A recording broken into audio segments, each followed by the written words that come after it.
Hey guys, my name is Elijah and in this tutorial I will show you how to change Family Manager. So first go ahead and click on your profile picture and then click on Purchases and Memberships. Now click on Manage Membership and go to Family Sharing Settings and click Edit.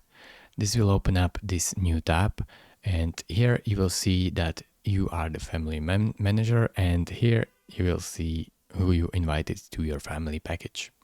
As you can see, if you click on your family manager role, you will get only delete family group button, which means if you want to change family manager, you will have to delete this whole family group. So just click on that and then log into the other account and create a new group and then add everyone else into it.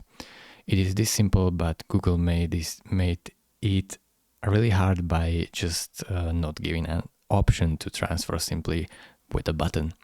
Thank you very much for watching. If this video was helpful to you, consider subscribing and liking this video, and I will see you in the next tutorial. Bye bye.